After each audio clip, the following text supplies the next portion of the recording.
लेती है। अर्थात चींटी को मालूम है कि गंगा मुझे छोड़ देना है, बेकार मुझे छोड़ देना है और मुझे अच्छा ग्रहण करना, अच्छा ग्रहण।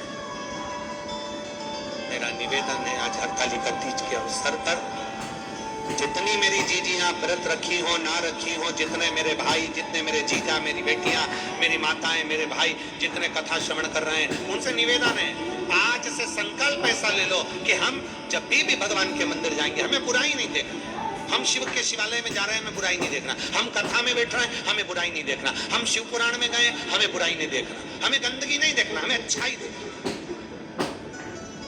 अच्छाई देखना।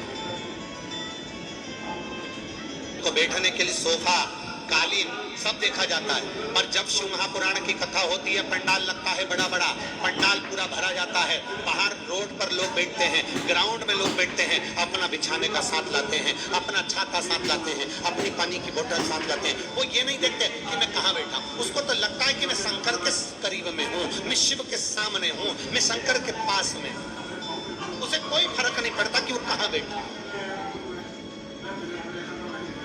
उसकी मूलता है मेरा शंकर, उसकी मूलता है शिव महापुराण का पंडाल, उसकी मूलता है शंकर तत्व को, शिव तत्व को प्राप्त करना।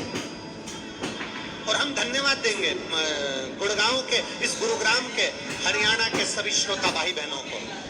भले तुम्हें पंडाल में बैठने का मौका नहीं मिला हो, और कल की कथा में वर्धन जी कहे हैं कि योग बनेगा और बाबा बुलाएगा, तो फिर वापिस बड़े से बड़े स्तर पर शिव महापुराण की कथा इस गुरुग्राम में होगी।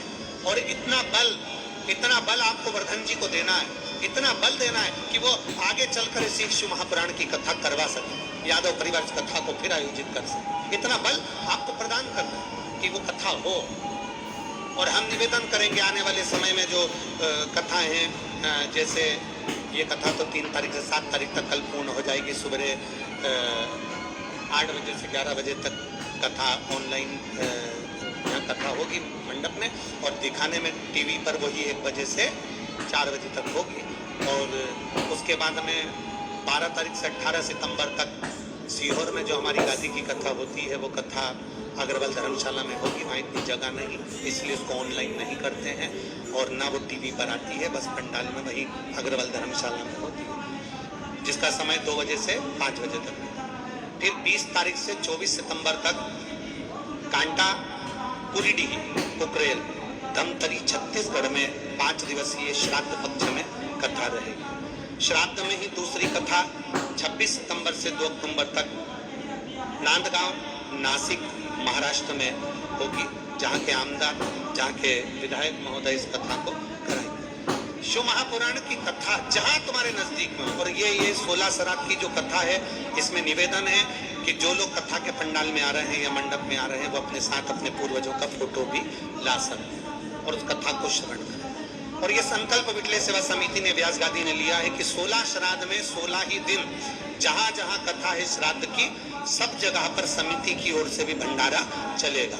और उस भंडारा को समिति नहीं, आप सबको मिलकर चलाना है, जो टीवी चैनल के माध्यम से कथा को श्रवण कर रहे हैं। आपका सहयोग चैनल के माध्यम से प्राप्त हो और उस भंडारे को आप और हम सब मिलकर चलें।